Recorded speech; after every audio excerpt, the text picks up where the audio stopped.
दोस्तों ये कहानी है एक ऐसे लड़के का जो टाइम को फ्रीज करके लड़कियों को न्यूड करके उनका पेंटिंग्स बनाता है और उन्हीं पेंटिंग से वो वायरल होकर फेमस हो जाता है। मूवी के स्टार्टिंग में हम देखते हैं कि जो हमारा मूवी का मेन लीड है जिसका नाम बेन विल्स है, उसके अपने गर्लफ्रेंड के साथ ब्रेकअप हो जाता है जिसका नाम सूजी है। और जैसे ही बेन का अपने फर्स्ट गर्लफ्रेंड के साथ ब्रेकअप हो जाता है वो इतना स्ट्रेस में चला जाता है कि वो हर पल याद करने लगता है कि जो उसने अपने गर्लफ्रेंड के साथ बिताया था। वो ये सोच ही रहा था कि उसका ब्रेकअप आखिर क्यों हुआ था, क्योंकि कुछ ही पल पहले तो वो एक दूसरे से आई लव यू कह रहे थे और दूसरी पल उनका ब्रेकअप हो गया और उसकी गर्लफ्रेंड किसी और के साथ थी और वो आपस में किस कर रहे थे। उसे लगता है कि वो उसे भी आई लव यू बोल रही होगी, बट अब ये मैटर नहीं करता क्योंकि बेन के ब्रेकअप के बाद अब उन सब का कोई मीनिंग ही नहीं है। फिर नेक्स्ट सीन में हम देखते हैं कि बेन अपने एक दोस्त से मिलता है जिसका नाम सियान है, जहाँ वो एक साथ लंच कर रहा था और बात कर रहा था और बातों ही बातों में सियान बेन को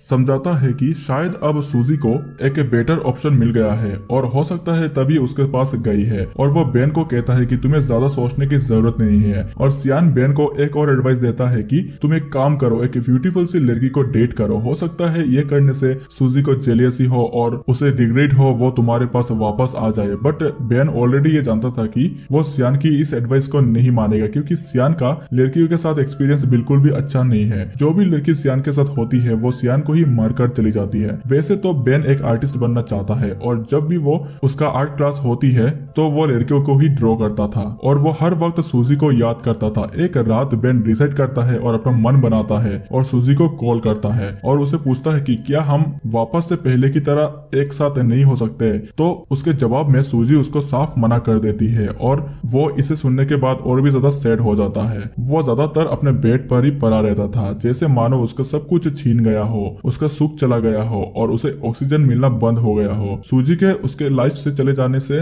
उसका बहुत ही खराब लाइफ हो रहा था। फिर एक रात ये होता है कि बेन एक सुपरमार्केट जाता है ग्रोसरी आइटम्स खरीदने के लिए। तो वो वहाँ पर एक नोटिस देखता है जिसमें लिखा हुआ था कि उन्हें स्टाफ की जरूरत है स्टोर के लिए। तो बेन ये डिसाइड करता है कि वो वहाँ पर काम करेगा क्योंकि उसे नींद नहीं आता, तो वो अपना 8 घंटे वहाँ काम करके स्पेंड करेगा। और उसके बाद जब वो स्टोर के मैनेजर को देखता है तो उसे पता चलता है कि वो तो एक फुटबॉल का प्लेयर है जो अब यहाँ पर मैनेजर है। फिर नेक्स्ट सीन में हम देखते हैं कि बेन उसी स्टोर में काम करने लग जाता है और वो नोटिस करता है कि उसके साथ जो लड़की काम करती है जिसके नाम शेरन है, उसे उस स्टोर का मैनेजर उसके साथ मिसबिहेव करता है जिससे शेरन अनकंफर्टेबल फील करती है। और बेन जॉब करते हुए हम व्यूअर्स को कहता है कि सुपरमार्केट में टाइम बहुत स्लो जाता है और उसे फास्ट करने के लिए हम एम्प्लॉयज कई चीजें करते हैं, जैसे शेरन कभी भी वॉच में टाइम ही नहीं देखती क्योंकि उसके हिसाब से टाइम देखने से टाइम बहुत ही धीरे बीतता है, इसीलिए वो ऑलवेज अपने वॉच को किसी चीज से कवर करके रखती है। और उसके साथ काम करने वाले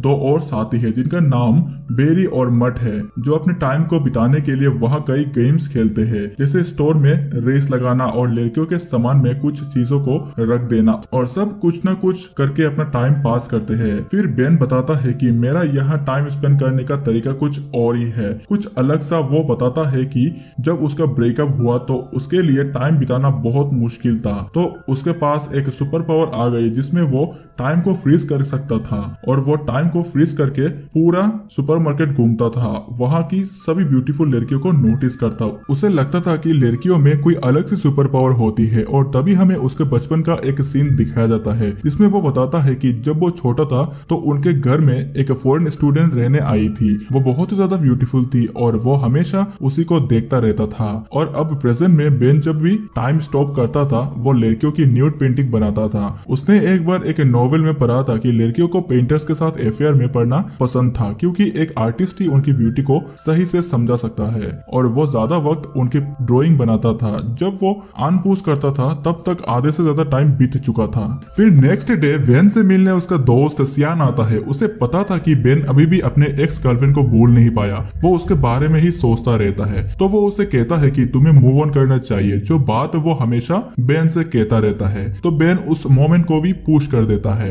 असल में बेन और सियान चाइल्डहुड फ्रेंड्स है और तभी हमें उनके बचपन से रिलेटेड एक सीन दिखाया जाता है। जब सियान की मॉम घर से चली जाती थी तो दोनों दोस्त बेन और सियान न्यूड मैगजीन्स देखते थे। तो एक दिन होता ये कि उन्हें ऐसा करते हुए सियान की मॉम देख लेती है और वो बेन और सियान के बीच के रिलेशनशिप को और ही समझती थी। फिर से हम प्रेजेंट में जाते हैं जहाँ सियान अब बेन को कह रहा था कि तुम्हें अब स्ट्रिप क्लब मेरे साथ जाना चाहिए। और यह सुनकर बेन को अपने बचपन का एक किस्सा याद आता है कि उनके स्टेज पर एक लड़की थी जो पैसों के लिए न्यूड होती थी और ये सारे फ्रेंड्स उससे मिलने को जाते थे। फिर हमें अगले दिन का सीन दिखाया जाता है कि स्टोर में बेन और शेरन की नजरें मिलती है। शेरन को भूख लगी थी तो लॉकर रूम में वो बेन का सैंडविच मांग लेती है और उस सैंडविच का पिकल शेरन के गले पर लग गया था। तो वहाँ उन दोनों के बीच एक ब्यूटीफुल सा मोमेंट बनता है जिससे बेन जाने नहीं दे सकता और फ्रीज करके रखना चाहता था, बट शेरन वहां से चली गई थी। वो कुछ नहीं कर पाया, बट उसे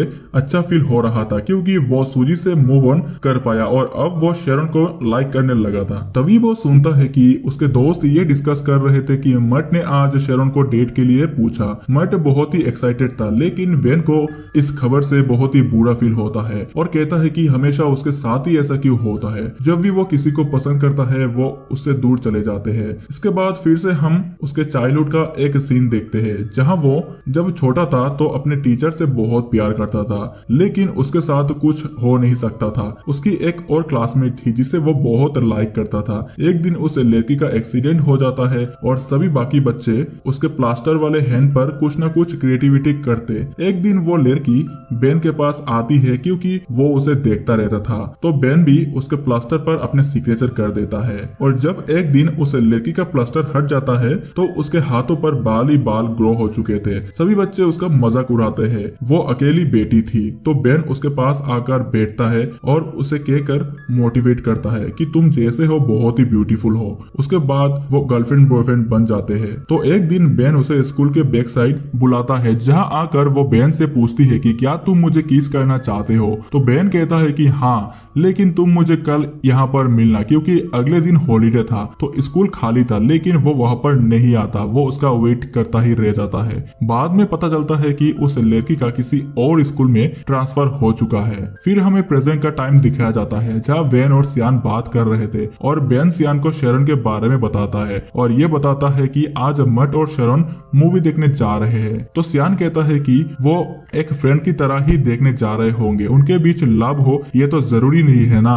फिर अगले दिन जब बेन अपने वर्क पर जाता है तो स्टोर में वो मट को अपने दोस्त से बात करता हुआ सुनता है जहाँ वो कह रहा था कि वो और शेरन कल रात इंटीमेट हुए थे। और बस ये सुनकर बेन का दिल टूट जाता है। फिर सडनली उनका मैनेजर वहां पर आता है और उन सबसे कहता है कि उसने अपने एक ओल्ड फ्रेंड से बेट लगाई थी, अब उसकी टीम के साथ मिलकर हम सबको एक फुटबॉल मैच खेलना है और इस फुटबॉल मैच पर मट को सपोर्ट करने शेरन वहां पर आती है। और इनमें से किसी को फुटबॉल खेलना तो नहीं आता था, तो बहुत बुरी तरह से हार रहे थे और ऑपोजिट टीम के 26 गोल हो चुके थे और वेन की टीम के 0 ही गोल थे और वेन वहां बोर होने लग जाता है। तो टाइम को फ्रीज करके हम सभी व्यूअर्स को कहता है कि मुझे यह बहुत ही सेफ फील लगता है क्योंकि कोई भी उसे तब डिस्टर्ब नहीं करता। तो वो कैफेटेरिया में जाता है तो वहां से उसे एक आवाज आता है, तो वो आसपास देखने लगता है और उसके सामने उसी वक्त एक आदमी वहां से अनफ्रीज होकर भाग गया। तब हमें पता चलता है कि बेन अकेला नहीं है जो टाइम को फ्रीज कर सकता है। फिर नेक्स्ट सीन में वेन वापस मैच के लिए जाता है जहां उनका लास्ट गोल था। तो जैसे ही मैच रीस्टार्ट होता है तो गलती से मट ने एक जोरदार किक बॉल पर मारी जो सीधा मैनेजर की नाक पर जाकर लगती है, जिससे उसकी नाक टूट जाती है, जहां उसे मट हॉस्पिटल लेकर वहां से चला जाता है। लेकिन जाते जाते वो बेन से कहकर जाता है कि शेरन को घर छोड़ देना। फिर नेक्स्ट सीन में हम देखते हैं कि जहां बेन और शेरन कॉफी पीने जाते हैं, जहां बेन शेरन को पूछता है कि तुम और मट साथ में डेट कर रहे हो ना। तो उसके जवाब में शेरन कहती है कि ऐसा कुछ नहीं है, हम जस्ट मूवी देखने एज ए फ्रेंड गए थे। तो ये बात सुनकर बेन को अच्छा लगता है। असल में शेरन का एक बॉयफ्रेंड था, लेकिन उससे ब्रेकअप किए शेरन को 6 महीने हो चुके थे। दोनों आपस में बातें कर ही रहे थे कि बेन भी अपने ब्रेकअप के बारे में बताता है। वो दोनों एक दूसरे के बारे में जानते हैं और शेरन बताती है कि नाइट में वो स्पेनिश सीखती है, उसे अलग अलग जगह घूमना है, वहाँ के लोगों को बारे में जानना है। हो सकता है उसका ये ड्रीम है कि वो स्पेनिश सीख कर स्पेन में रह जाएगी और टीच करेगी। वो ये भी बताती है कि उसे साउथ अमेरिका भी बहुत अच्छा लगता है और वो वहाँ भी जाना चाहती है। फिर वो बेन से उसके बारे में पूछती है तो बेन बताता है कि उसे ड्रॉ करना भी बहुत पसंद है और ये भी कहता है कि शायद एक दिन उसकी भी आर्ट गैलरी में एग्जीबिशन होगा। शेरन ने कहा कि मैं हमेशा से एक आर्टिस्ट से मिलना चाहती थी क्योंकि उनके पास ये कला है कि वो वर्ल्ड के किसी भी चीज में ब्यूटी देख सकते हैं। दोनों दोनों को एक दूसरे के बातें बहुत अच्छे लगते हैं। फिर बेन ने शरण को घर पर ड्रॉप किया जहाँ ये दोनों किस करने वाले होते हैं कि अनफॉर्चुनेटली किस नहीं हो पाता। उसके बाद हमें मैनेजर का सीन दिखाया जाता है जहाँ वो ये कह रहा था कि उसका बर्थडे आने वाला है तो सभी को उसके घर पर पार्टी के लिए आना होगा। तब वही शरण बेन से पूछती है कि क्या तुम मेरे साथ चलोगे, तो ऑब्वियसली बेन हाँ कर देता है और ये उनकी ऑफिशियल डेट थी। उसके बाद मैनेजर बेन को अपने पास बुलाता है और कहता है कि पार्टी में एक सरप्राइज स्ट्रिपर होनी चाहिए जिसका इंतजाम तुम करोगे। तो बेन को तो इसका आइडिया नहीं था वो ये कैसे करेगा, तो वो अपने दोस्त सियान का हेल्प लेता है जहाँ पर हम देखते हैं कि सियान को इस चीज के अच्छी नॉलेज है जिसके लिए वो बेन को एक पब में लेकर जाता है जहाँ वो एक लड़की से मिलते हैं, बात करते हैं जहाँ वो लड़की कहती है कि उस दिन मैं बिजी हूँ लेकिन मैं किसी और लड़की को वहाँ भेज दूंगी। जहाँ सीट पर बैठे हुए बेन को शेरनी हर जगह दिख रही थी कल रात के बाद से। फिर हमें दिखाया जाता है कि बेन टाइम को पुश करके हमेशा उसे ही ड्रॉ करता रहता था यानी शेरन को, और ऐसा ही कई दिन बीत गए थे। कल बर्थडे था तो शेरन बेन से पूछती है कि क्या तुम अब भी मेरे साथ डेट पर जाना चाहते हो, तो बेन कहता है कि ऑफ कोर्स जाना चाहता हूँ। और जाते वक्त शेरन बेन को एक बढ़िया सी किस करके जाती है और जिससे बेन को नींद आना बंद हो गया था आज रात वो खूब सोया। और बेन के उठने के बाद बेन को एक आर्ट गैलरी से कॉल आता है जहाँ वो बेन को बताते हैं कि उनको बेन का पेंटिंग्स बहुत पसंद आया, जहाँ बेन को मिलने के लिए बुलाते हैं। बेन इस बात को सुनकर खुशी से पागल हो जाता है। फिर जहाँ हमें पता चलता है कि उसके फ्रेंड्स उससे मजा ले रहे थे और नाइट में रेडी होकर वो शेरन के पास चला जाता है और वो शेरन को भी गुड न्यूज के बारे में बता देता है। शेरन भी खुशी से पागल हो जाती है। फिर वो पार्टी में आते हैं जहाँ बेन सूजी को यानी अपने एक्स गर्लफ्रेंड को देखता है और वो वहाँ स्ट्रिपर भी आई हुई थी जिसे देखकर पता चलता है कि ये तो वही लड़की थी जिसे बचपन में सियान और वेन और उसके सभी फ्रेंड्स देखने जाया करते थे। मौका देखकर सियान भी उस लड़की से डेट को पूछ लेता है। अब क्योंकि वो लड़की भी बचपन से जानती थी तो शायद उसकी भी लव स्टोरी यहाँ से स्टार्ट हो जाए। फिर बेन जब वॉशरूम में जाता है तो वहाँ सूजी भी थी जिसे बेन को शरण के साथ देखकर बुरा लग रहा था। वो रियलाइज करती है कि बेन ही उसके लिए परफेक्ट था लेकिन बेन उसे ज्यादा भाव नहीं देता और ज्यादा रिएक्ट भी नहीं करता। फिर दूसरे सीन में हमें मैनेजर और शरण को दिखाया जाता है जब मैनेजर शरण को हैरास करने की कोशिश कर रहा था तो शरण वहां से जाने लगती है, लेकिन जैसे ही उसकी नजर ऊपर के फ्लोर पर पड़ती है तो वह बेन और सूजी को देखती है साथ में, जहां सूजी बेन को फोर्सफुली किस कर रही थी जिसे शरण ने देख लिया था। लेकिन बेन ने अगले ही पल सूजी को पीछे करता है और शरण ने यह नहीं देखा तो वो समझ जाता है कि मिसअंडरस्टैंडिंग क्रिएट हो चुकी है और शरण वहां से गुस्से में चली गई। बेन टाइम को फ्रीज करता है और सब रियलाइज करता है। काफी सोचता है कि वो शरण को कैसे समझाएगा लेकिन उसे कुछ समझा नहीं जा रहा था तो टाइम को लगभग 2 दिन तक फ्रीज करके रखा था और जब फाइनली वो अनपुश करता है उसके बाद भी वो शरण को मना नहीं पाता। शरण कुछ नहीं सुनना चाहती थी, वो गुस्से में थी। बेन को फिर से नींद आना बंद हो जाता है। फिर नेक्स्ट सीन में बेन को आर्ट गैलरी से उनके फ्रेंड्स ने प्रैंक कॉल करके उसे मिलने बुलाया होता है तो वो वहां चला जाता है और वहां पहुंचने के बाद एक एजेंट से पूछता है कि मुझे यहाँ पर अपॉइंटमेंट था तो वो एजेंट बताता है कि उसकी कोई अपॉइंटमेंट नहीं है, लेकिन एजेंट ने बेन की पेंटिंग स्केचेस देख लिए होते हैं और वो उसे काफी पसंद आते हैं तो वो बेन को एक अपॉर्चुनिटी देते हैं और वहाँ बेन का एक आर्ट शो होने वाला था जिसका इन्विटेशन बेन शरण को देकर आता है, जहाँ सिर्फ एग्जीबिशन में वही स्केचेस लगाई हुई थी जो बेन ने शरण की बनाई थी। फिर बेन के पास एक एजेंट आती है जो न्यूयॉर्क से थी जो बेन को एक बड़ी अपॉर्चुनिटी दे सकती थी क्योंकि उसे वो स्केचेस बहुत पसंद आए थे। तभी शरण का एंट्री होती है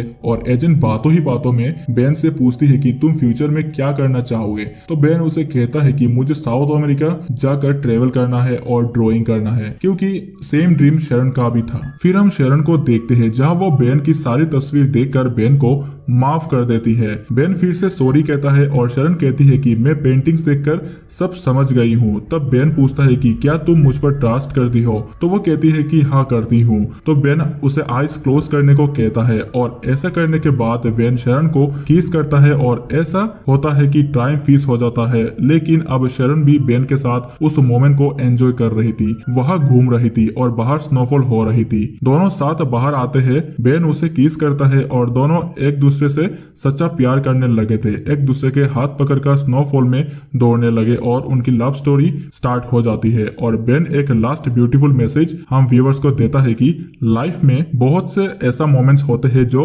ऐसे ही चले जाते हैं, लेकिन अगर आपको लाइफ की ब्यूटी को अप्रिशिएट करना है, किसी की प्यार में पड़ना है, तो एक बार जरा रुक जाओ, इस मोमेंट को अप्रिशिएट करो, कभी भी उन्हें जाने मत दो। और इसी के साथ साथ ये मूवी यहाँ पर एंड हो जाता है। तो दोस्तों ये मूवी आप लोगों को कैसा लगा कमेंट पे जरूर बताना, और वीडियो अच्छे लगे तो वीडियो को लाइक एंड चैनल को सब्सक्राइब जरूर कीजिएगा। मिलते हैं एक और नई वीडियो के साथ।